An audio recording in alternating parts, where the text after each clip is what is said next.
거룩한 주일 아침입니다. 오늘도 주님께 예배하기 위해서 주의 전을 찾고 또 있는 처소에서 마음을 모으고 있는 우리 사랑하는 모든 성도님들에게 하나님의 놀라운 평강의 역사가 풍성하게 임하시기를 간절히 원합니다. 이제 우리 함께 감사하는 마음으로 영광 돌리기 원하는 마음으로 함께 하나님께 예배드리겠습니다. 조용한 기도 드리겠습니다.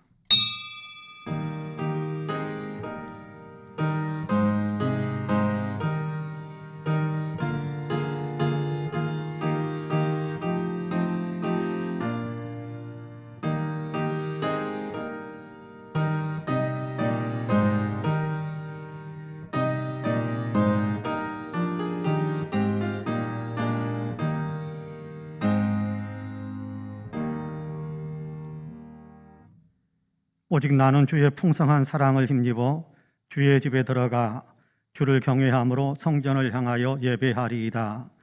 주께 피하는 모든 사람은 다 기뻐하며 주의 보호로 말미암아 영원히 기뻐 외치고 주의 이름을 사랑하는 자들은 주를 즐거워하리이다. 은혜로우신 하나님 감사합니다. 저희를 놀라운 은혜와 사랑으로 품으셔서 예배할 수 있는 예배자가 되게 하심을 감사합니다.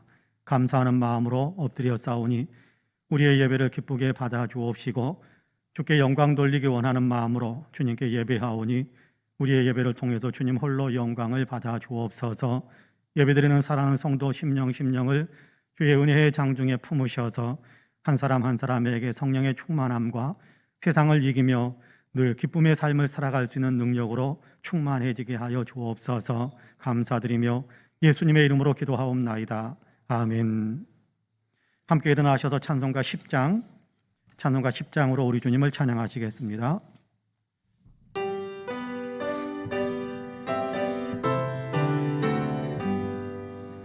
전능왕 오셔서 주 이름 찬송케 하옵소서.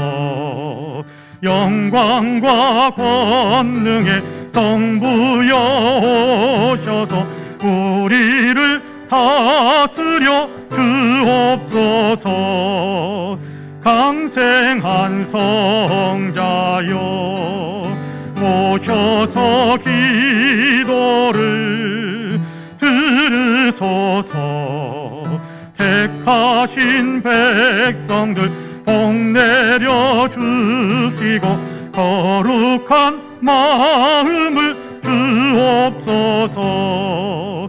위로의 주 성령 오셔서 큰 증거 주옵소서.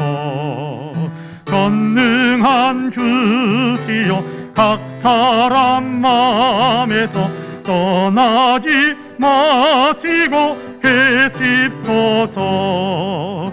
성삼위일체께 한없는 찬송을 드립니다.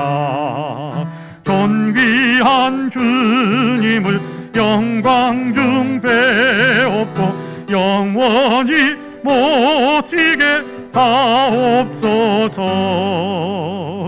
아멘. 성시교독은 교독문 117번입니다. 교독문 117번입니다. 광야와 메마른 땅이 기뻐하며 사막이 백합화같이 피어 즐거워하며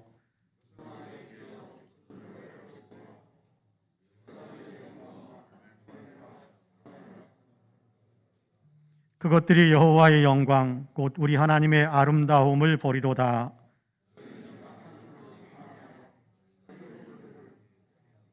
겁내는 자들에게는 이르기를 굳세어라 두려워하지 말라. 보라 너희 하나님이 오사.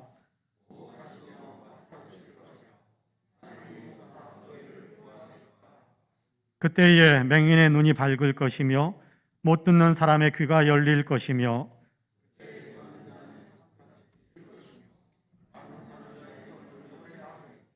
이는 광야에서 물이 솟겠고 사막에서 시내가 흐를 것임이라.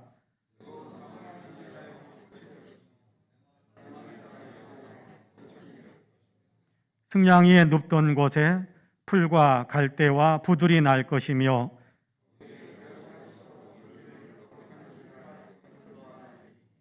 깨끗하지 못한 자는 지나가지 못하겠고 오직 구속함을 입은 자들을 위하여 있게 될 것이라. 아멘. 주보에 있는 고백과 간구의 기도를 함께 드리겠습니다. 함께 기도합니다. 거룩하신 하나님 아버지, 거룩한 예배 시간에 먼저 저희가 회개합니다. 지난 한 주간 동안에도 저희는 성령의 음성에 귀를 막고 살았습니다. 주님의 사랑은 파도처럼 우리 마음에 밀려들고 있지만 그럼에도 저희는 감동하지도 감사하지도 않은 채 도리어 끝없는 불평과 원망을 토해내고 있었음을 고백합니다. 마음 중심에서도 하나님의 섭리를 믿지 못하는 의심의 물결을 만들어내고 있었습니다. 사랑하고 아껴주어야 할 이웃에 대해서도 저희는 시기하고 분노하며 무관심했었습니다. 하나님 나라를 위해 수고해야 할 육신의 지체를 공허한 욕망을 채우려는 도구로 사용하고 있었음을 고백합니다. 주님, 진실한 마음으로 회개하오니 이 모든 죄를 용서해 주시옵소서. 원망이 가득 찼던 입술에는 찬양이 돌아오게 하시고 욕망을 위해 사용하던 우리 몸의 지체들도 의의 병기로 회복되게 하시기를 원합니다. 신실한 주의 제자로 변화되게 하여 주시옵소서. 아멘. 개인의 고백과 간구를 하나님께 드립니다.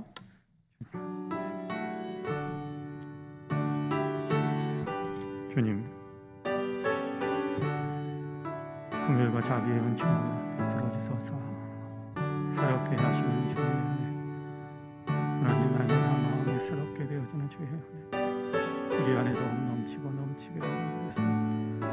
추하고 악한 것들은 하나님께서 내어주시고 하나님 더럽고 아버지 타락한 것들은 씻겨주시고 주님께서 기뻐하시는 거룩한 마음으로 더 새로워질 수 있도록 주님 도와주소서. 주여 긍휼히 여기소서. 주여 축복하소서. 새롭게 하여 주소서. 주를 믿습니다. 주를 믿습니다. 주를 믿습니다.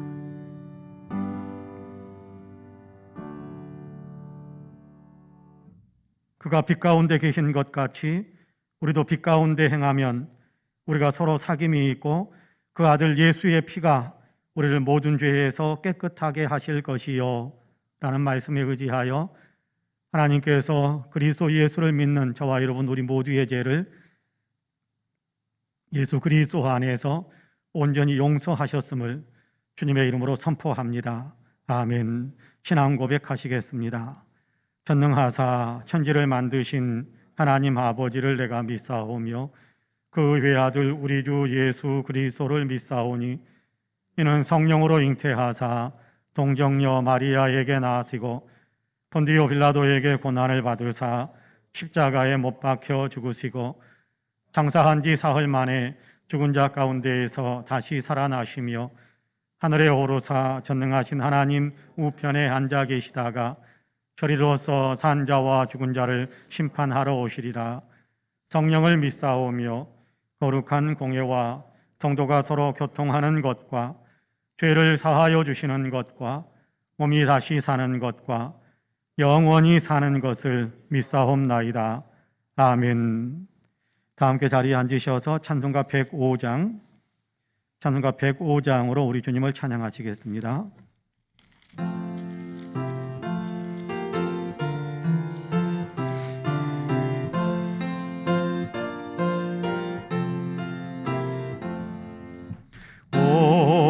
오랫동안 기다리던 주님 강림하셔서 죄에 매여 백성들을 자유 없게 하시네. 주는 우리 소망이요 힘과 위로 되시니 오래 기다리던 백성 많은 복을 받겠네. 모든 백성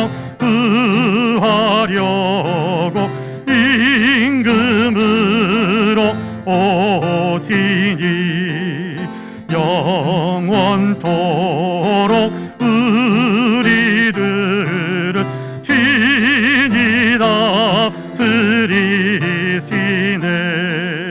괴로 상한 우리 마음 은혜로서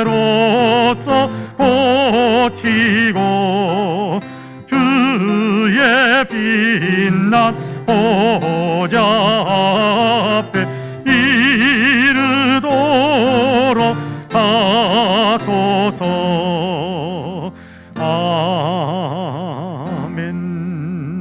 아멘. 예배를 위해서 양두석 장로님께서 기도하시겠습니다. 사랑과 은혜가 충만하신 하나님 아버지, 하나님의 크신 사랑과 은혜에 감사와 찬양과 경배를 드립니다. 오늘도 거룩하고 복된 주일을 주셔서 하나님 앞에 예배드릴 수 있게 인도하여 주시니 감사합니다. 이 시간 주님 오심과 다시 오실 때를 기다리는 마음으로 소망과 평화와 기쁨, 사랑의 촛불을 밝혀오니 저희가 드리는 예배를 기뻐 받아 주시옵소서. 이 시간 하나님께는 영광이 되고 저희 모두에게는 하나님의 크신 사랑을 깨닫는 귀한 은혜의 시간이 되게 하여 주옵소서. 거룩하고 자비로우신 하나님, 이 땅에 빛으로 오신 예수 그리스도를 기다림으로써 저희들이 희망 안에서 이미 새로운 한 해를 살아가게 하시니 감사합니다. 죄로 죽을 수밖에 없는 우리를 구원하시려 독생자 예수 그리스도를 보내시어 우리 가운데 거하게 하심으로 우리로 하여금 주님의 영광, 임마누엘의 기쁨을 누리게 하심을 감사합니다. 이 세상에 생명이 주로 오시는 아기 예수님을 기다리는 대림절 기간을 보내고 있습니다. 현실을 마주할 때면 길이 없어 보이지만 답답한 세상 가운데 길이요 진리요 생명으로 인간의 몸을 입고 오시는 예수 그리스도를 기대하고 기도하며 기다리는 대림절의 기간을 보내기를 간절히 원합니다. 하나님 아버지, 한 해를 마감하며 지난 1년을 뒤돌아보니 저희들 세상의 헛된 것에 눈을 둘 때가 많았습니다. 말씀에 대한 갈망이 사라졌으며 하나님을 향한 기도가 부족하였음을 고백합니다. 저희들은 아무 공로 없이 주님의 크신 은혜를 입어 구원받는 백성이 되었는데 그 은혜와 가르침을 잊어버리고 살기도 하였습니다. 주님은 우리를 위하여 이 땅에 오시고 기꺼이 죽어주실 정도로 사랑을 보이시며 우리의 죄를 용서하셨지만 우리는 주님보다는 세상과 우리 자신을 너무도 사랑하였습니다. 주님은 마음과 뜻과 힘을 다하여 주님을 사랑하고 이웃을 내 몸같이 사랑하라 말씀하셨지만 우리는 주변에 있는 형제와 이웃을 사랑하지 못하였고 우리에게 잘못한 사람을 용서 못하였던 완악한 죄인이었음을 고백합니다.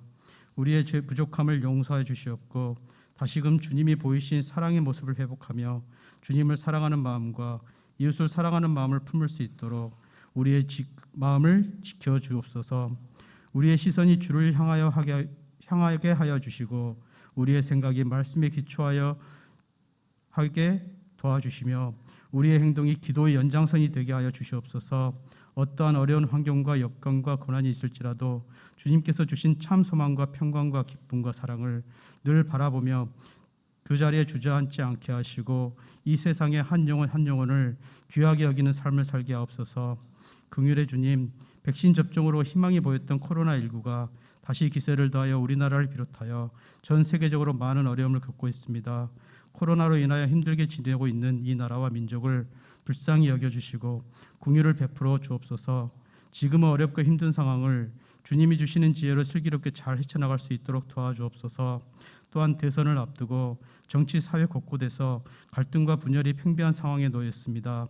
이 나라를 위해서 세우신 정치적인 유정자들도 붙들어 주시고 나라의 질서를 잘 세워가며 정직과 공의로 나라를 잘 이끌 수 있도록 지혜를 허락하여 주시옵소서.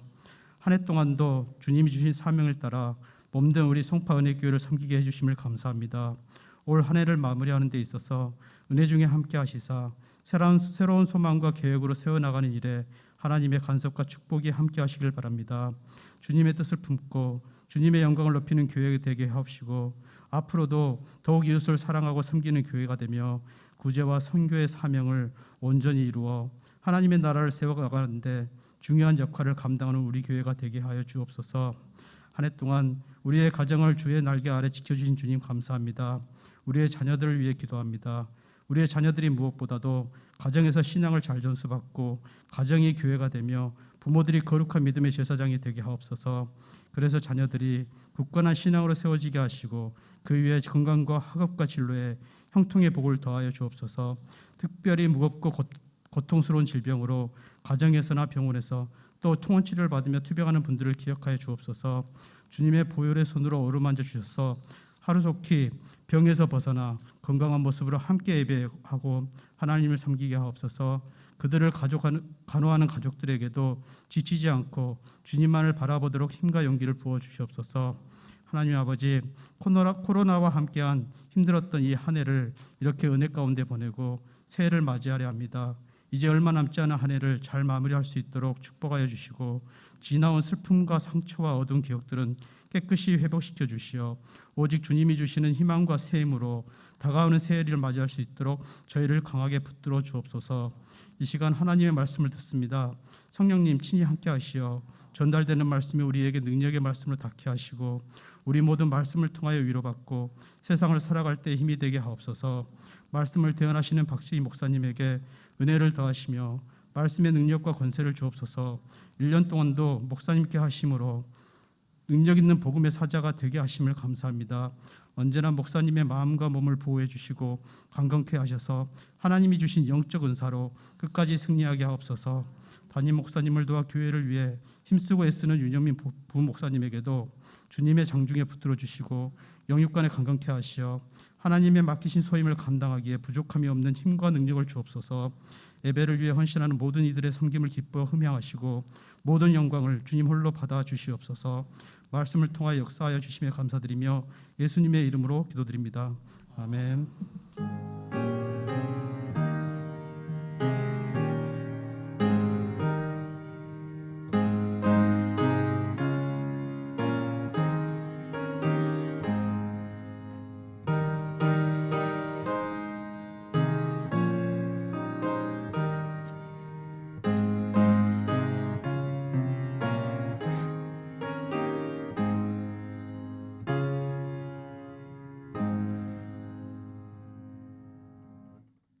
함께 일어나셔서 예물을 봉헌하시겠습니다.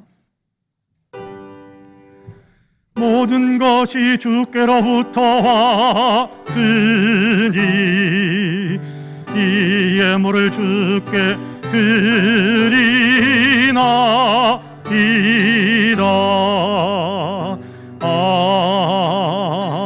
아멘. 은혜로우신 하나님, 우리에게 베푸신 은혜와 사랑과 축복을 생각하며 이 시간 감사하는 마음으로 귀한 예물을 봉헌합니다. 여기 11조와 감사의 예물, 일천번제와 주일 예물, 선교헌금, 장학헌금, 구제헌금, 건축헌금으로 강단의 꽃을 위한 예물로 예물을 위한 이게 또한 이런저런 마음의 서원과 서원을 담은 귀한 예물로 주님 앞에 올려드립니다. 주님 향기롭게 흠양해 주옵시고 하나님의 영광을 위하여 아름답게 쓰임받게 하여 주옵소서. 주님께서 친히 붙드시고 사용하시사 하나님 많은 사람들을 먹이고 살리는 일을 이룰 수 있게 하여 주시고 하나님 나라가 확장되며 교회가 부흥하는 열매가 맺으며 쓰임받게 하여 주옵소서. 예물을 드리는 사랑하는 성도들 일일이 기억해 주시고 마음으로 참여하고 있는 성도님들에게도 은혜를 더하여 주시기를 간절히 원합니다. 영과 육의 강건함을 주시고 하나님 생활 속에 풍성함을 주시고 꿈을 향하여 달려가는 길에 하나님 형통한 문을 활짝 열으셔서 늘 기쁨과 감격이 넘치며 주님을 찬양하며 주님의 영광을 높여드리는 일들이 더 풍성해지는 복된 삶이 되게 하여 주옵소서. 감사드리며 예수님의 이름으로 기도하옵나이다. 아멘. 교회 소식을 말씀드리겠습니다. 여러분께 코로나가 다시 좀 이렇게 확산되어져 가는 그런 분위기입니다. 그러나 두렵게 여길 것은 아니고 우리가 더 조심하고 주의해야 될 그런 마음을 우리가 품게 되기를 원합니다. 예배를 위해서 우리가 코로나 방역 지침을 더 잘 지켜주시고 또 예배 시간에 오셔서도 방역 지침을 잘 준수하면서 예배를 드린다면 문제는 없을 거라고 생각을 합니다. 더욱더 공예배 회복을 위해서 기도해 주시고 또 많이 협조해 주시기를 바랍니다. 성경을 이렇게 기록하신 분들이 많이 있습니다. 더욱더 힘을 내주시고 노트가 더 필요하신 분들은 사무실에 말씀해 주시기를 바랍니다.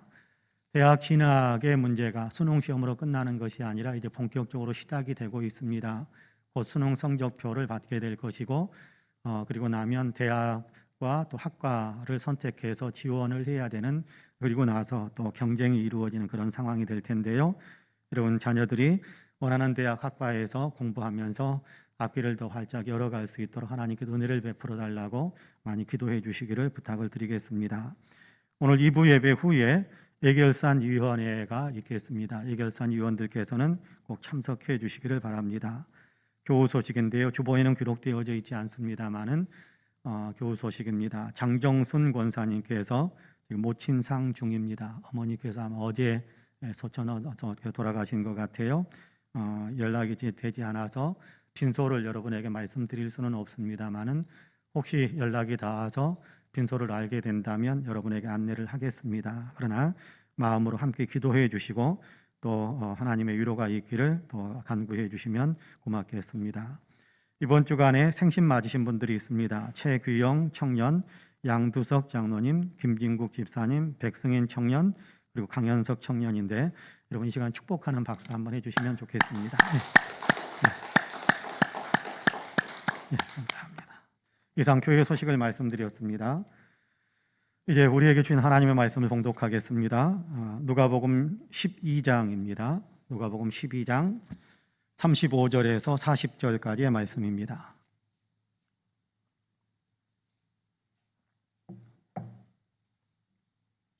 누가복음 12장 35절에서 40절까지의 말씀, 하나님의 말씀을 봉독하겠습니다. 누가복음 12장 35절에서 40절까지 제가 봉독하겠습니다. 허리에 띠를 띠고 등불을 켜고 서 있으라.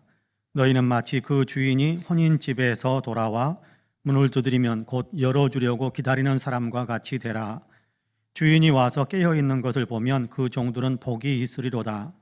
내가 진실로 너희에게 이르노니 주인이 띠를 띠고 그 종들을 자리에 앉히고 나와 수종들리라.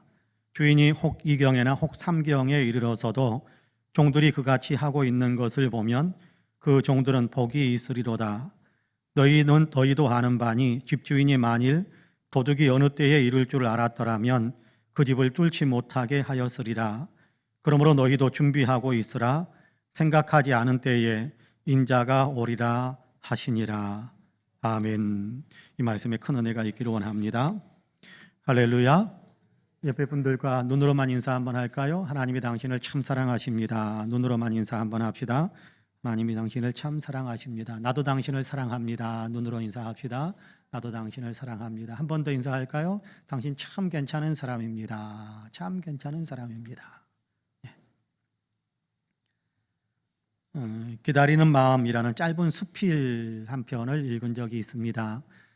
짧다고 하지만 그래도 이 시간 관계상 다 소개할 수는 없어서 각색해서 제가 짧게 그렇게 소개를 좀 하려고 합니다.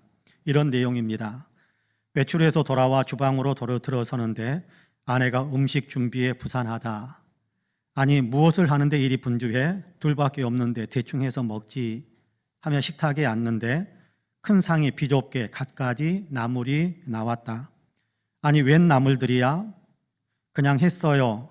혹시 갑자기 손님이라도 오면 쓰려고 갈무리에 두었던 나물들인데 오늘은 당신에게 대접하려고요. 그리고 가을이 되었으니까 다시 새 나물들을 말려야지요. 오늘 저녁상은 아내가 온종일 불리고 장만한 고사리, 도라지, 박나물, 호박나물과 아주까리 잎 대신에 볶았다는 깻잎 나물하며 쇠고기 고명, 계란 부침으로 장식한 골동반이 올라와 상이 푸짐하다. 온갖 나물들을 넣고 고추장 한 수저 듬뿍 떠 얹어 밥을 비비니 밥이 입속으로 들어가기도 전에 입안에서 군침이 돈다.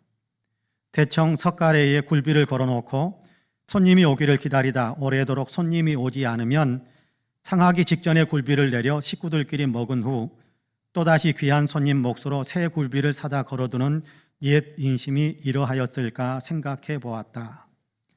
창밖으로 정원의 나뭇잎이 붉게 물들어 떨어지는 것을 보다가 코스모스가 흐드러지게 피어있던 처가 동네의 조그만 역이 생각났다.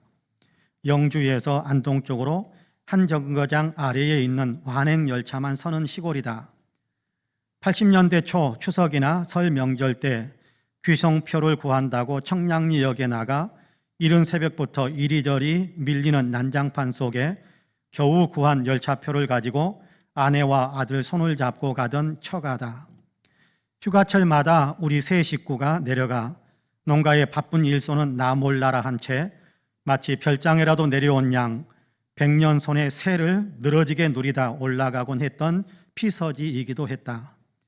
어쩌다 기차표라도 구한 후 내려간다고 전화를 드린 명절에는 나의 가장 믿어온 후원자이자 별장지기이신 장인께서는 아침부터 들며 나며 잘 익은 과일을 골라 따 놓으시고 또 사위에게 잡아줄 씨암탉도 점지해 놓으시며 당신은 한 모금의 술도 못 드시면서 사위를 위해 숙성시켜 놓은 과일주를 꺼내 놓는다. 십리길 장에 나가 며칠만 놀다 갈 외손주에 세발 자전거도 사다 놓으시고 고목 자두나무에 그네 줄도 달아두시고는 우리가 도착하기 몇 시간 전부터 가수원 언덕에서 서성이며 친정 나들이 온다고 딸과 백년손인 사위를 기다리셨다. 그리고 후략하겠습니다. 기다리는 마음을 어찌 이렇게 잘 묘사해주고 있는 내용인지 다시 한번 생각하게 됐습니다. 오늘 우리가 읽은 누가복음 12장을 통해 주님은 저와 여러분에게도 너희도 기다리는 자와 같이 되라 그렇게 말씀하고 있습니다. 시집간 딸과 백년손 사이 그리고 눈에 넣어도 아프지 않을 것 같은 우리 새끼 손주들이 이제나 도착하려나 저제나 도착하려나 애달픈 마음으로 동구박 굽어진 길을 바라보며 기다리시는 할아버지처럼 우리도 그렇게 기다리는 사람이 되라 라고 말씀하시는 겁니다. 물론 우리가 시집간 딸과 딸 내외나 손주들을 기다리는 그런 일들을 하라고 하는 것은 아니겠지요. 주님은 주님을 기다리라 그렇게 말씀하고 있습니다.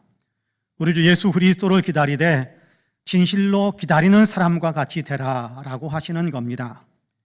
우리는 지금 대림절기를 살고 있습니다. 오늘이 벌써 대림절 세 번째 주일인데요. 대림절을 보내고 있는 우리에게 주님은 주님을 기다리는 신앙을 더 견고하게 하기를 원하면서 본문 말씀을 우리로 하여금 읽게 하십니다. 이제 이 말씀을 조금 더 깊이 묵상하기를 원하는데요. 바라기는 말씀을 나누는 저와 여러분 우리 모두에게 하나님의 은혜가 더 풍성하게 임하시기를 주님의 이름으로 간절히 축복합니다. 첫째로 오늘 우리가 읽은 본문에서 주님은 주님이 오신다라는 사실을 우리로 하여금 기억하게 하십니다. 누구를 기다리고 무엇을 기다려야 할 것인가 기다림의 내용을 우리에게 이야기하시는 거죠. 주님이 오신다. 주님이 오신다. 대림절은 주님의 오심을 기다리는 절기입니다. 성탄절이 다가오니까 단지 성탄절만 기다리고 있는 것은 물론 아닙니다. 물론 성탄절을 기다리는 절기이기도 하지요. 하지만 대림절의 기다림은 세 가지의 차원을 담고 있습니다. 하나는 이미 오신 예수님을 기다리는 겁니다. 2000여 년 전에 예수님은 이미 오셨지 않습니까? 예수님이 오셨던 그날을 우리는 성탄절이라고 부르고 이미 오신 예수님을 기다리는 그런 성탄절을 우리는 기다리고 있습니다. 하지만 그냥 날짜만 세어가면서 날짜만 하루하루 축내면서 날짜만 하나하나 견디어가면서 기다리는 것이 아니라 우리를 위해 독생자로 세상에 오셔서 우리의 죄를 속량하신 그 은혜와 사랑을 생각하면서 감사하는 마음을 차곡차곡 쌓으면서 그러면서 예수님이 오신 그 성탄절을 맞이하기 위해 기다리는 겁니다. 다른 하나는 오고 계시는 예수님을 기다리는 겁니다. 지금도 우리에게 오고 계시는 예수님이십니다. 요한계시록 3장 20절에서 말씀하는 것처럼 우리에게 오셔서 마음문을 두드리시는 예수님이세요. 예수님은 지금도 우리에게 오셔서 우리 마음을 두드리십니다. 2000여 년 전에 아기 예수로 오시고 그리고 더 이상 오시지 않는 것이 아니라 지금도 계속해서 예수님은 우리에게 오고 계시는 겁니다. 그런데 우리가 그 두드리시는 소리를 듣지 못한다면 주님께 마음의 문을 열어드릴 수 없을 것입니다. 지금도 오고 계시는 예수님을 기다린다는 것은 주님께 주의를 집중하는 것입니다. 언제든지 예수님의 음성을 듣고 마음의 문을 열기 위해 준비하면서 살아가는 것이지요. 언제든지 예수님께서 우리의 삶에 들어오시도록 우리의 마음에 문을 열고 우리에게 오실 수 있도록 예수님이 걸어오실 수 있는 길을 내는 것입니다. 길을 내면서 살아가는 거지요. 예수님은 우리가 예배 드릴 때 우리를 찾아오시고 예수님은 우리가 기도 드릴 때 우리에게 임재하시고 찬양할 때 우리 가운데 들어오시는 예수님이세요. 주님이 기뻐하시는 일을 행할 때 주님은 우리에게 오시는 분이십니다. 예수님은 지금도 계속해서 우리에게 오세요. 이렇게 오시는 예수님을 맞아들이기 위해 준비하면서 살아가는 그 기간이 대림절, 그 신앙을 더 견고하게 닦아가는 것이 대림절입니다. 마지막 하나는 장차 오실 예수님을 기다리는 겁니다. 장차 오실 예수님, 재림하실 예수님을 이야기하는 거지요. 재림하실 예수님을 기다리는 겁니다. 그렇습니다. 예수님은 이미 오셨고 예수님은 지금도 오시고 계시고 예수님은 장차 오실 분이십니다. 오늘 본문은 예수님이 오신다라는 사실을 매우 강하게 말씀하세요. 그럼 본문 36절 말씀을 같이 한번 읽어볼까요? 36절 같이 읽습니다. 시작. 너희는 마치 그 주인이 혼인집에서 돌아와 문을 두드리면 곧 열어주려고 기다리는 사람과 같이 되라. 할렐루야. 주인이 혼인집에서 돌아와 문을 두드리면 그렇게 이야기하지 않습니까? 주인이 혼인집에서 돌아온다, 그렇게 말씀하는 겁니다. 반드시 오는 것 아니겠어요? 예수님은 비유로 그렇게 우리에게 말씀을 들려줍니다. 집주인이 다른 집의 혼인잔치에 갔다가 돌아오는 것을 비유로 그렇게 설명하고 있고 그렇게 우리를 권면하고 있습니다. 이스라엘의 결혼식 문화는 우리와 다릅니다. 우리는 낮에 결혼식을 하고 어찌 해질녘에라도 결혼식 한다라고 청첩을 하게 되면 왜 이렇게 늦은 시간에 결혼식을 하는지 모르겠다라고 좀 투덜거리기도 하는 것이 우리의 결혼식 문화의 어떤 흐름 아닙니까? 그런데 이스라엘의 결혼식은 흔히 밤에 이루어집니다. 하루로 또 한두 시간 만에 끝나는 것도 아니고 하루 만에 끝나는 것도 아니고 여러 날에 걸쳐서 결혼식을 진행하기도 합니다. 그러니까 결혼식에 참석한 사람이 언제쯤 다시 집으로 돌아올 것인가라는 것을 예측한다는 것은 결코 쉬운 일이 아닙니다. 밤중에 올련지 새벽녘에 올련지 아니면 날이 아예 새고 다음 날 이 아침에 오게 될 것인지 아니면 하루를 더 있다 오게 될 것인지 예측할 수가 없습니다. 그렇다고 해서 안 오는 것은 결코 아닌 거지요. 집주인이 왜 집으로 돌아오지 않겠습니까? 결혼식 방문을 끝내고 나면 반드시 돌아옵니다. 예수님도 이렇게 반드시 오신다라는 사실을 말씀하기 위해 집주인이 결혼식에 갔다가 돌아와서 문을 두드리는 것과 같다. 예수님은 그런 분이시다라는 것에 대한 얘기를 하는 겁니다. 반드시 오신다라고 하는 겁니다. 그렇습니다. 예수님은 반드시 오십니다. 또한 우리가 읽은 본문에서는 예수님이 오심에 대해서 한 가지를 더 말씀을 하는데요.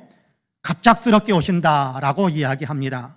39절과 40절 말씀을 같이 한번 읽어볼까요? 39절과 40절 같이 읽겠습니다. 시작. 너희도 아는 바니 집주인이 만일 도둑이 어느 때에 이를 줄 알았더라면 그 집을 뚫지 못하게 하였으리라. 그러나 너희도 준비하고 있으라. 생각하지 않은 때에 인자가 오리라 하시니라. 할렐루야. 도둑이 오는 것처럼 오신다 그렇게 이야기합니다. 예수님이 도둑이다라는 건 아닙니다. 도둑이 오는 것처럼 예기치 않을 때에 방비하지 못하고 있는 그런 틈을 타서 예측할 수 없게 그렇게 도둑처럼 예수님께서 오실 수 있다는 겁니다. 그처럼 주님이 오시는 것이 사람들이 예측하지 못한 때에 오신다라는 사실을 강조하기 위해서 도둑이 오는 것처럼 예수님이 오신다 그렇게 말씀하고 있는 겁니다. 언제쯤 오실 거야? 그러니까 그때 닥쳐서 준비해도 되겠지라는 생각을 할 수 없다라는 겁니다. 다음에 준비하면 되겠지 할 여유가 없다라는 겁니다. 지금 매 순간 준비하지 않는다면 주님이 급작스럽게 오실 것이고 그때에는 크게 낭패를 당하게 된다는 것을 경고하시는 겁니다. 지금 매 순간을 준비하면서 살아야 주님이 오시는 그때에 주님 앞에서 크게 영광을 입게 될 것이다라는 사실을 이야기하시는 거지요. 그렇습니다. 주님은 오늘 우리가 읽은 본문에서 반드시 오신다라는 사실을 이야기하고 갑작스럽게 오신다라는 사실을 또한 동시에 말씀하고 있습니다. 사람들이 생각지도 못하는 때에 주님이 오신답니다. 이 사실에 깨어 있어야 합니다. 반드시 오신다, 지금도 오시고 계신다라는 사실을 늘 생각해야 하는 겁니다. 그렇습니다. 주님은 장차 재림의 주님으로 오실 것입니다만 동시에 주님은 이미 오셨던 분인데 그리고 동시에 주님은 지금도 우리의 삶에 노크하고 우리 삶에 들어오시길 원하셔서 우리에게 찾아오시는 그런 주님이시다라는 겁니다. 그렇습니다. 오늘 우리의 삶에 예수님이 들어오신다면 여러분 우리의 마음이 얼마나 크게 기쁘고 행복하겠습니까? 주님이 우리 안에 들어오신다면 주님의 평강을 우리에게 가득 채워주실 텐데 우리의 마음 속에 우리의 삶 속에 얼마나 놀라운 평강이 있겠습니까? 주님은 전능하신 주님이신데 그 주님이 우리의 삶에 강림하게 임하신다고 한다면 우리의 삶의 모든 것들이 어떻게 얼마나 주님의 은혜로 그렇게 잠잠해지고 파도가 사라지고 잠잠해질 수 있겠습니까? 그렇습니다. 주님은 지금도 오고 계시고 장차 오실 분이십니다. 이 사실을 기억하시고 항상 주님을 영접할 준비를 하시면서 살아가시는 우리 모든 성도님들이 되시기를 주님의 이름으로 간절히 축복합니다. 둘째는 잘 준비하고 기다려야 한다, 그렇게 말씀합니다. 잘 준비하고 기다리라라고 말씀합니다. 주님이 오시니까 주님을 기다리라라고 하시는 거지요. 오시는 주님을 언제든지 영접해 드릴 수 있도록 그렇게 준비를 하면서 기다리고 있어야 된다, 그렇게 이야기합니다. 그럼 본문 35절과 36절 말씀을 같이 한번 읽어볼까요? 35절 36절 같이 읽습니다. 허리에 띠를 띠고 등불을 켜고 서 있으라. 너희는 마치 그 주인이 혼인집에서 돌아와 문을 두드리면 곧 열어주려고 기다리는 사람과 같이 되라. 할렐루야. 기다리는 사람과 같이 되라고 하십니다. 기다리는 사람과 같이 되라라는 얘기는 혼인잔치 집에 갔던 주인이 집으로 돌아와 문을 두드리면 곧바로 문을 열어주기 위해서 준비하고 기다리고 있는 종과 같은 그런 어떤 삶의 자세를 취하고 있어야 한다, 그렇게 이야기하는 겁니다. 주인이 어느 때에 오든지 간에 항상 준비되어 있어야 한다는 거예요. 주인이 언제 오든지 간에 문을 열어줄 수 있도록 준비하고 있어야 된다는 겁니다. 잠들어 있다가 주인이 막 문을 쾅쾅쾅쾅 두드리는데도 못 듣고 있다가 그냥 주인이 막 소리를 고래고래 지르니까 그때야 간신히 눈 비비고 나와가지고 문을 열어주는 그런 어떤 종의 자세가 아니라 주인이 오면 언제든지 문을 열어줄 수 있도록 만반의 준비를 갖추고 문을 두드리는과 동시에 문을 활짝 열어줄 수 있는 준비된 종, 기다리는 종과 같은 그런 믿음의 자세를 취해야 한다라고 이야기하는 겁니다. 그러면서 구체적으로 어떻게 하라고 하느냐 하면 허리에 띠를 띠고 등에 등불을 켜고 서 있는 사람들처럼 그렇게 하라라고 말씀하세요. 유대인들의 옷은 위에서 아래까지 하나로 통으로 되어 있는 옷들이 많아요. 대체적으로 그렇게 옷을 입습니다. 원피스 같은 거지요. 통 원피스 같은. 근데 그 옷은 우리가 입는 어떤 원피스보다 훨씬 더 펑퍼짐하게 넓고 그리고 길이도 바닥에 끌릴 정도로 긴 옷입니다. 이런 옷차림으로는 일을 할 수도 없고 또 이동하거나 여행을 할 수도 없을 것입니다. 그럼 일을 할 때나 이동할 때는 허리띠를 사용해서 옷을 좀 위로 축혀 올리고 그리고 허리띠로 꽁꽁 묶어서 활동하는 데 어려움이 없도록 걸리적거리지 않도록 먼 길을 걸어가더라도 걸리적거리지 않도록 허리띠를 띠게 됩니다. 그래야 일할 수 있고 이동할 수 있기 때문입니다. 허리에 띠를 띠라라는 말씀은 그러니까 언제든지 주인이 오면 주인의 시중을 줄 수 있도록 잘 준비하고 있으라라는 것이고 주인이 가자고 하면 어디서든지 주인을 따라 움직일 수 있는 만반의 준비를 하고 있어야 된다는 그런 의미가 담겨져 있습니다. 허리에 띠를 띠라라는 말씀은 출애굽기에도 등장하고 있는 것을 보게 되는데요. 출애굽 구원의 역사를 행하실 때 하나님께서 이스라엘 사람들에게 너희는 허리에 띠를 띠라라고 명령하십니다. 하나님께서 유월절 식사를 명령하셨지 않습니까? 유월절 식사를 할 때 하나님께서 너희는 허리에 띠를 씌고 손에 발에 신을 신고 그렇게 유월절 식사를 하라라고 명하셨어요. 애굽 땅에 내리는 10번째 재앙, 애굽의 모든 장자를 치는 재앙을 내릴 텐데 그러면 애굽 사람들이 더 이상 너희를 노예로 붙잡고 있지 않고 아니 너희를 이제 등 떠밀어서 내어 쫓듯이 애굽 땅에서 몰아낼 텐데 그때 머뭇머뭇하다가 못 나오는 사람 되지 말고 그때 너희를 쫓아내줄 텐데 그때 재빨리 움직여서 애굽 땅을 빠져나올 수 있도록 만반의 준비를 갖추고 그 얘기를 어떻게 하라고 그러냐 하면 허리에 띠를 띠고 그리고 발에 신을 신고 그렇게 유월절 식사를 하다가 그렇게 너희를 몰아내면 곧바로 빠져나와야 된다, 그렇게 말씀하시는 겁니다. 하나님께서 인도하실 때 구원의 사건을 펼치기 시작하실 때 그때서야 짐 싸고 그때서야 옷 챙겨 입고 그러려고 하지 말라라는 겁니다. 이미 옷도 입고 짐도 싸고 다 준비하고 있다가 주님이 출발 그러면 곧바로 따라서 나설 수 있는 그런 만반의 준비를 갖추고 있으라라는 그런 의미가 있는 거지요. 이스라엘 백성들은 이렇게 띠를 띠고 식사를 했고 하나님의 역사로 그들은 곧바로 애굽 땅을 빠져나올 수가 있었던 것이 사실입니다. 그렇습니다. 허리에 띠를 띠라라는 것은 이렇게 곧바로 주님을 따라 움직일 준비를 하라라는 그런 의미가 담겨져 있는 겁니다. 나아가 등불을 켜고 있으라라고 말씀하세요. 불을 켜라라는 얘기는 깨어 있으라라는 거죠. 잠들지 말고 깨어 있으라라는 겁니다. 등불을 켜두어야 여러분 집 주인이 집을 향해 올 수 있지 않겠습니까? 등불이 켜져 있지 않으면 어두울 때면 사방을 분별할 수가 없어요. 지금처럼 가로등 있는 때도 아닌데요. 불빛이 없으면 내 집이 어느 방향인지 감을 잡을 수도 없게 되는 겁니다. 집 주인이 찾아올 수 있도록 등을 걸어 놓는 것이기도 하고, 또 오신 분이 주인인지 아닌지 확인할 수 있기 위해서도 등불을 켜두어야 하는 겁니다. 주인에게 문을 열어주어야지 아무나 문을 두드린다고 문을 열었다가 강도나 도둑이 들어오면 어떻게 하겠습니까? 그래서는 안 되는 거지요. 불을 켜고 있어야 합니다. 깨어 있어야 내게 오시는 주님을 맞아들일 수 있게 되는 겁니다.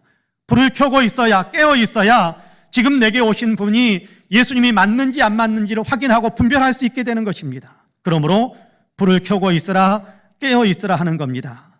주님 맞이할 준비를 잘 갖추고 있으라라는 얘기지요. 베드로후서 3장 9절 이하에서는 주님이 반드시 오실 것을 말씀하시면서 너희는 이렇게 준비하라라고 말씀하는데요. 베드로후서 3장 9절에서 12절 상반절까지의 말씀을 같이 한번 읽어보겠습니다. 영상에 띄워줄 텐데 같이 읽어봅시다. 시작. 주의 약속은 어떤 이들이 더디다고 생각하는 것 같이 더딘 것이 아니라 오직 주께서는 너희를 대하여 오래 참으사 아무도 멸망하지 아니하고 다 회개하기에 이르기를 원하시느니라.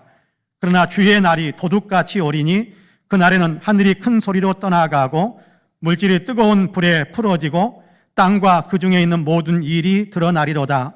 이 모든 것이 이렇게 풀어지리니 너희가 어떠한 사람이 되어야 마땅하냐. 거룩한 행실과 경건함으로 하나님의 날이 임하기를 바라보고 간절히 사모하라. 할렐루야. 주님이 오시는데 더디게 오시는 것처럼 그렇게 생각하지 말라라는 겁니다.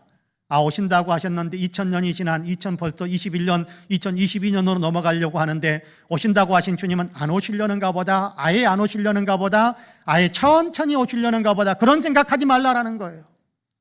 더디게 올 것이다, 그렇게 생각하지 말라라는 거예요. 그럼 방금 읽었던 베드로후서에서도 도둑같이 임한다, 오늘 우리가 읽은 본문에서도 도둑같이 갑작스럽게 그렇게 찾아오게 될 것이다 라고 말씀하고 있지 않습니까? 그때에는 조금 존재하는 세상의 모든 것들은 다 사라지고 없어진답니다. 심판의 주님으로 오셔도 모든 것을 다 사라지게 소멸시키게 될 것이기 때문에 그렇습니다. 그때는 새 하늘과 새 땅이 펼쳐진다라는 거지요. 이렇게 주님이 오셔서 새 세상을 펼쳐지실 텐데, 세상을 펼치실 텐데 그때를 위해서 지금 우리는 어떻게 준비하면서 살아야 되는가, 우리는 무엇을 어떻게 준비하면서 살아야 되는가라는 것에 대해 오늘 우리가 읽은 방금 읽어드린 베드로후서 3장에서는 이렇게 이야기합니다. 너희가 어떠한 사람이 되어야 마땅하냐? 거룩한 행실과 경건함으로 하나님의 날이 임하기를 바라보고 간절히 사모하라, 그렇게 말씀합니다. 거룩한 행실과 경건함으로 준비하라, 그렇게 이야기합니다. 거룩하다라는 얘기는 가장 쉽게 표현한다면 세상과 구별된다, 그런 얘기입니다. 세상 사람들과 똑같은 생각, 세상 사람들과 똑같은 목표, 세상 사람들과 똑같은 가치관, 세상 사람들과 똑같은 어떤 그런 행실, 그렇게 하지 말고 우리는 하나님께 속한 사람이니까 세상과 구별된 하나님의 백성이 되었으니까 하나님에 대한 생각, 하나님의 가치관, 하나님께서 말씀하시는 것을 삶의 중심으로 삼고 그런 어떤 삶을 살아가는 그런 사람이 되어라라는 겁니다. 거룩한 행실. 경건함으로 무장하라고 그렇게 이야기합니다. 경건하다라는 얘기는 예수님을 닮아간다라는 얘기거든요. 예수 그리스도를 닮아간다라는 거지요. 예수님과 같은 마음의 태도를 갖는 것이고 예수님과 같은 마음을 품고 예수님처럼 그렇게 살아가는 것을 이야기하는 겁니다. 그러니까 거룩한 행실과 경건함이라는 얘기는 같은 사실을 강조해서 반복적으로 다른 단어를 통하여 그렇게 묘사하고 있다. 우리가 그렇게 이해해도 될 것 같습니다. 주님을 믿는 믿음의 받은 태도를 가지라, 그런 얘기지요. 하나님을 경외하며 그리스도 예수의 제자다운 행실을 하면서 살라라는 겁니다. 주님이 원하시고 주님이 기뻐하시고 주님이 우리에게 기대하시는 그런 삶을 살라라는 것이지요. 마태복음 25장에서 최후의 심판에 대해 말씀하시는 그런 그 말씀을 우리는 기억하고 또 늘 생각할 수 있을 거라고 저는 생각을 합니다. 어떻게 준비했느냐에 따라서 상과 벌을 내리실 텐데 그때 주님께서 하시는 말씀이 있습니다. 굶주리는 사람, 목마른 사람, 나그네 된 사람, 헐벗은 사람, 감옥에 갇히거나 병든에 누워있는 사람들을 돌아봐 줄 아는 삶을 사는 것, 그것이 하나님께서, 우리 주님께서 기대하시는 것이고 그런 열매가 우리에게도 나타나야 된다라는 사실을 강조하기 위해서 그 말씀을 들려주신 겁니다. 우리의 일상의 삶을 거룩한 행실로 또 경건한 어떤 삶으로 살아간다라는 것은 어렵고 힘든 사람들을 돌보아 줄 줄 아는 것. 그렇죠? 하나님 앞에서의 경건은 고아와 과부를 돌보아 줄 줄 아는 것이다 라고 베드로 사도는 이야기하기도 하는데요. 그렇습니다. 어려운 사람들을 사랑으로 돌보아 줄 줄 알고 예수님께서 하셨을 것 같은 그런 어떤 삶의 내용들을 우리의 삶 속에서 실천하고 그렇게 살아가는 겁니다. 내 이익이나 내 야망이나 아니면 내 욕심 여기에 우리가 묻혀서 살아가는 것이 아니라 주님께서 우리에게 기대하시고 말씀하셨던 것, 주님께서 하셨음직한 그런 어떤 삶을 우리가 살아가기를 원하는, 그것이 준비하는 삶이라는 겁니다. 주님 오셨을 때 너는 내가 원하는 대로 살았구나, 너는 내가 원하는 대로 그렇게 살았구나, 내가 이야기하는 대로 그렇게 순종하면서 따라왔구나, 그렇게 인정해 주실 수 있는 삶을 사는 것이 준비하면서 살아가는 거예요. 준비하면서 기다리는 삶을 살아가는 겁니다. 오늘 우리가 읽은 본문에서 주님은 분명하게 이야기하고 있지 않습니까? 기다리는 사람과 같이 되라. 준비하면서 기다리는 사람과 같이 되라. 예수님께서 원하시는 삶, 예수님께서 기대하시는 삶을 우리가 살아야 한다는 겁니다. 그런 의미에서 저와 여러분은 예수님께서 반드시 오신다라는 사실을 생각하면서 예수님이 오실 때 칭찬받을 수 있는 사람으로 서기 위해 주님을 맞아들이기 위한 잘 준비된 기다림의 사람으로 살아가시기를 주님의 이름으로 간절히 축복합니다. 아멘. 마지막 세 번째로는요, 이렇게 기다리는 사람에게 복이 있다, 그렇게 말씀합니다. 기다리는 사람에게 복이 있다. 준비하면서 기다리는 사람에게 복이 있다라고 이야기하는 겁니다. 설교 소두에 기다리는 마음에 대한 수필의 말씀을 잠깐 들려드렸었습니다. 사이가 아버님 저희 내려갑니다 라고 통보를 했을 때, 전화를 드렸을 때 그 소식을 듣고 그 수필에 나오는 그 장인어른, 그 할아버지는 영접 맞아들이기 위해서 딸 내외를 그리고 손주를 맞아들이기 위해서 부랴부랴 그때부터 준비하는 어떤 장면들이 수필 가운데 묘사되어 있는 것을 보고 마음이 따뜻해지는 것을 저는 느낄 수 있었습니다. 사이가 좋아하는 과일, 사이에게 잘 먹이고 싶은 어떤 음식들 준비를 하고, 또 손주가 오면 그 손주, 어린 손주가 이렇게 동네 이렇게 가수원 같은데 동네 길에서 좀 타고 놀 수 있도록 재미있게 해주기 위해서 세발 자전거도 사다 놓고, 손주와 함께 시간을 보내기 위해서 그네도 매달아 놓고 오면은 그네 이렇게 태워서 흔들어 주기도 하고, 그러기 위해서 만반의 준비를 갖추고 있는 거예요. 준비를 하면서 기다리는 겁니다. 이럴 때 이 할아버지, 이 장인어른이 이 사이가 오고 딸이 오고 손주가 올 때 더할 수 없는 큰 기쁨을 아마 맛보았을 겁니다. 그리고 함께 있는 동안도 너무너무 행복한 시간이 될 거예요. 근데 우리 내려갑니다 라고 했는데 오든지 말든지 관심도 안 갖고 아무런 준비도 하지 않고 있다가 갑자기 눈앞에 떡하니 딸이 나타나고 사이가 나타나고 손주가 나타나면 아마 굉장히 마음이 이렇게 민망해질 수 있을 겁니다. 기다리지 않고 있다, 아무런 기다림도 없이 덜썩 눈앞에 나타나면 아무 이렇게 마음이 멋쩍기도 하고 민망하기도 하고 어쩔 줄 몰라 하기도 하고, 그런데 있는 내내 이렇게 머물러 있는 집에 머물러 있는 그 내내 아마 가시방석에 있는 것 같고 아마 기쁨이 없고 그냥 부담되는 마음만 더 많아질 수 있을 거예요. 여러분, 이렇게 사람이 오는 것도요, 기다리는 만큼 더 기쁘고 행복해지는 것 같아요. 잘 준비한 만큼 더 기쁘고 행복함을 누릴 수 있게 되는 것 같습니다. 주님을 맞이할 때도 똑같아요. 주님을 맞이할 때도 똑같아요. 오시는 주님, 반드시 오시는데 급작스럽게 오실 텐데 그 주님을 맞이하기 위해서 잘 준비된 것과 준비되지 않는 것은 엄청난 구분이 있다는 거예요. 잘 준비하는 곳에 복이 있고 잘 준비하는 곳에 기쁨이 있고 잘 준비하는 곳에 축복이 있다는 거예요.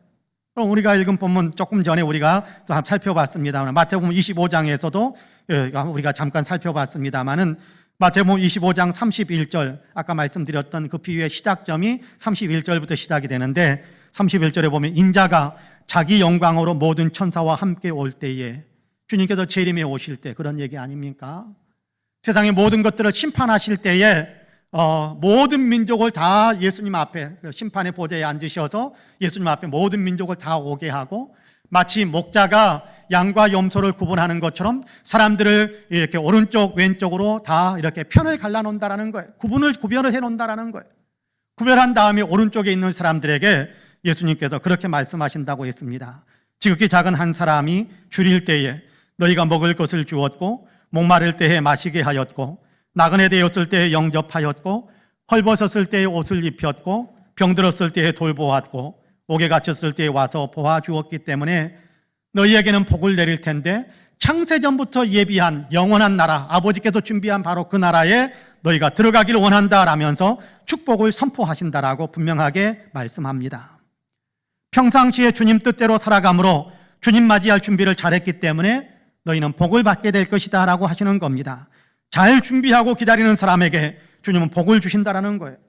오늘 우리가 읽은 본문에서도 같은 얘기를 합니다. 주님은 기다리는 사람에게, 잘 기다리는 사람에게 복을 베풀어 주신다라고 말씀하세요. 여러분 37절과 38절 말씀인데요, 같이 한번 읽어볼까요? 37절과 38절 같이 읽습니다. 주인이 와서 깨어있는 것을 보면 그 종들은 복이 있으리로다. 거기 복에다가 동그라미를 쳐놓으셔도 됩니다. 내가 진실로 너희에게 이르노니 주인이 띠를 띠고 그 종들을 자리에 앉히고 나와 수종들더라. 주인이 혹 2경이나 혹 3경에 이르러서도 종들이 그같이 하고 있는 것을 보면 그 종들은 복이 있으리로다. 거기 복에다도 동그라미를 쳐놓으시면 나중에 강조점을 두고 읽으실 수 있을 겁니다. 주님은 지금 복이 있으리라라는 말씀을 두 구절에 걸쳐서 연거푸 계속해서 선포하고 있습니다. 주인이 올 때까지 허리에 띠를 띠고 등불을 켜고 기다리는 사람이 복이 있답니다. 이렇게 기다리는 하인을 보게 되면 그 주인이 띠를 띠고 자기가 이제 띠를 띠고 그리고 그 종들을 자리에 상석에 앉힌 후에 자기가 가가지고 그 종들을 수종든다라는 거예요. 발도 씻어주고 음식 대접도 해주고 어쩌면 안마도 해주고 그랬을지 모르겠습니다. 주인이 친히 섬겨주는 그 섬김의 복을 받게 될 것이다. 그렇게 주님은 선포하고 있습니다. 이런 영광이 또 있겠습니까? 하인이 주인의 섬김을 받는, 여러분 이런 영광이 또 있을까요? 종이 주인의 섬김을 받는 이런 놀라운 영광이 있을까요? 오실 주인을 잘 기다리는 사람에게 이런 영광을 주실 거다라고 주님께서 선포하고 있습니다. 주인이 2경이나 3경에 집에 왔는데 그때까지도 그렇게 기다리고 있는 것을 보게 되면 그 사람에게 복을 내리신다라고 말씀합니다. 2경이나 3경이라는 얘기는 자정을 넘기고 새벽까지의 시간을 가리키는데요, 세상이 어두워지고 모두가 잠들어버린 시간입니다. 모두가 잠들어버린 시간에 혼자 깨어있는 것은 쉬운 일이 아니지요. 영적으로는 더더욱 그렇습니다. 세상이 영적으로 암흑이 되어가는데 그 가운데서 홀로 신실하게 믿음을 지켜간다는 것은 결코 쉬운 일이 아닙니다. 남들 다 영적으로 이렇게 잠자고 있는데 혼자 깨어있는 것, 여러분 가슴이 타는 일이고, 그러다 보면 어느 순간에 아이고 나도 그냥 잘까, 나도 그냥 나태해지고 게을러지고 싶은 마음이 들지 않을 수가 없어요.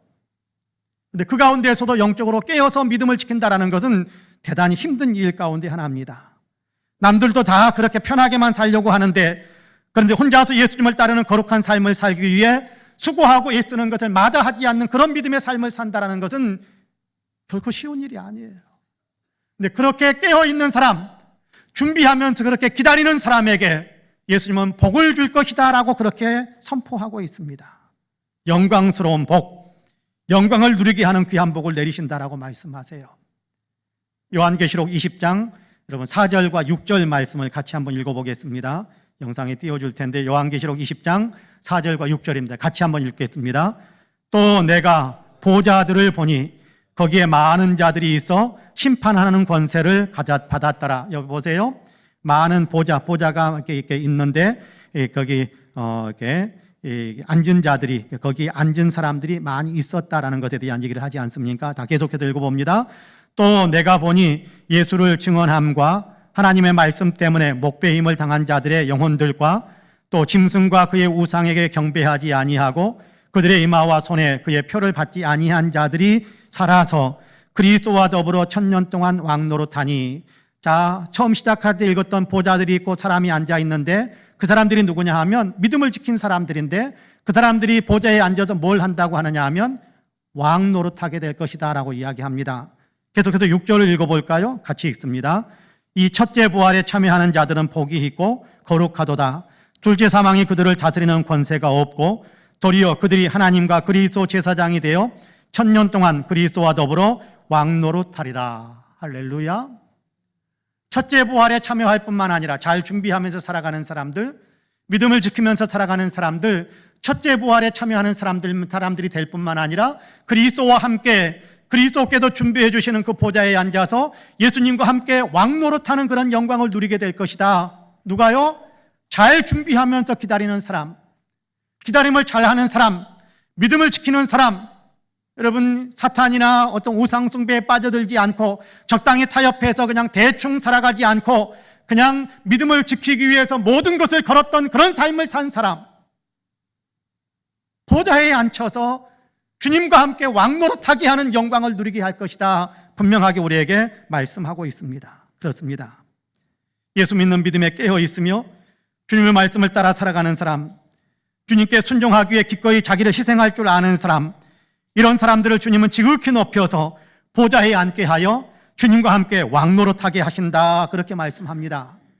여러분, 믿음의 사람, 잘 기다리는 사람입니다. 거룩한 행실과 정결한 사람, 거룩한 행실과 여러분께 경건한 삶을 살았던 어떤 그런 믿음의 삶을 사는 사람들을 이야기하는 겁니다. 주님 오심을 기대하며 기다리는 믿음을 지킨 사람들이지요.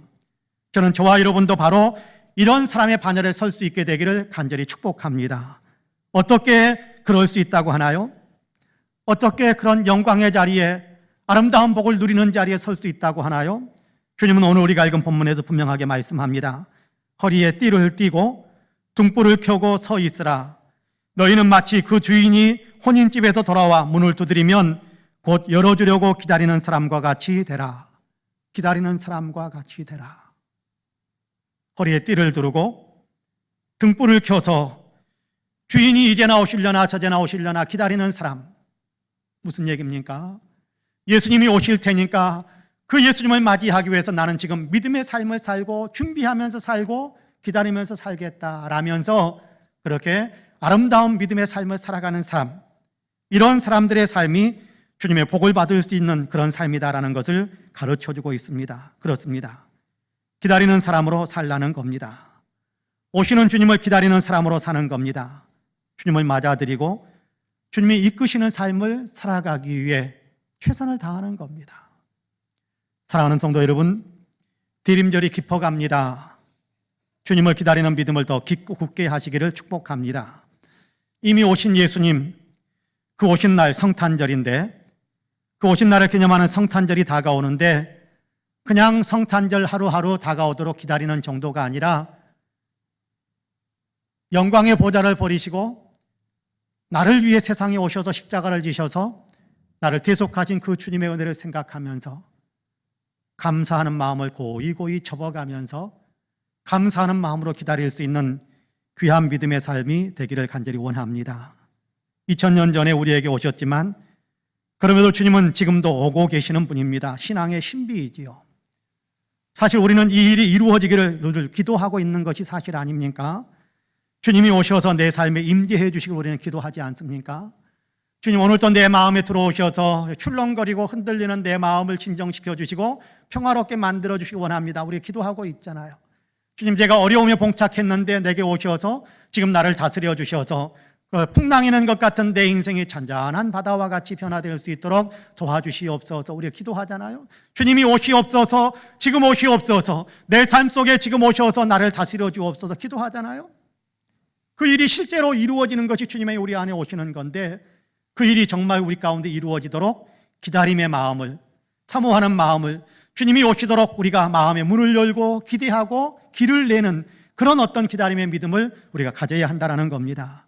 또 한편으로는 장차 오실 주님, 재림의 주님으로 오신다라는 사실을 한시도 잊지 않고 그날의 주님 앞에 아름답고 또 주님께서 영광스럽게 만들어주시는 그런 어떤 자리에 서기 위해 내가 지금 한 걸음 한 걸음을 성실하게 믿음의 삶으로 그렇게 살아가겠다라는 그 마음을 계속해서 유지할 수 있게 되기를 간절히 원합니다. 잘 기다리는 사람에게 주님은 영광의 복을 내리신다라고 분명하게 선포하고 있습니다. 잘 기다리셔야 합니다. 주님 오실 것을 기대하는, 주님 오실 것을 기다리는 믿음을 잘 준비해야 됩니다. 바라기는 이 믿음 더욱 굳세기를 주님의 이름으로 간절히 축복합니다. 아멘. 기도하겠습니다. 자비와 긍휼이 풍성하신 하나님, 오늘도 우리를 사랑하시어서 주님은 오셨고 지금도 오고 계시고 장차 재림의 주님으로 오신다라는 사실을 다시 한번 우리의 마음속에 심어주심을 감사합니다. 사실 망각하고 살 때가 많고 잊어버릴 때가 많고 우리가 기억은 하지만 나태하게 반응하는 때가 참 많습니다. 그러나 오늘 주님께서 우리에게 등불을 켜고 허리에 띠를 띠고 기다리고 있는 사람과 같이 되라라고 말씀해 주셔서 감사합니다. 우리의 마음을 새롭게 합니다. 잘 기다리고 준비하는 사람으로 주님 맞을 준비를 하는 아름다운 신앙의 사람들이 다 될 수 있도록 우리에게 은혜의 은혜를 더하여 주옵소서. 감사드리며 예수님의 이름으로 기도하옵나이다. 아멘. 함께 일어나셔서 찬송가 286장으로 우리 주님을 찬양하시겠습니다.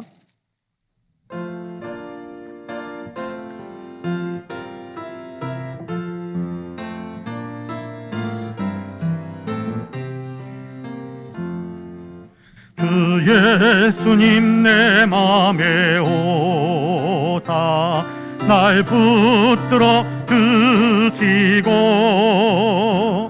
내 마음에 새 힘을 주사 늘 기쁘게 하소서. 사랑의 주 내 마음속에 찾아오사 내 모든 죄 사하시고 내 상함 고치소서. 주 예수님 내 맘에 오사 내 소원 다 하시고 내 무거운 짐 맡아 주사 참 평안을 주소서. 사랑의 주 내 마음속에 찾아오사 내 모든 죄 사하시고 내 상한 맘 고치소서. 주 예수님 내 맘에 오사 날 정결케 하시고 그 은혜를 내 맘에 채워 늘 충만케 하소서. 사랑의 주 내 마음속에 찾아오사 내 모든 죄 사하시고 내 상한 맘 고치소서. 아멘.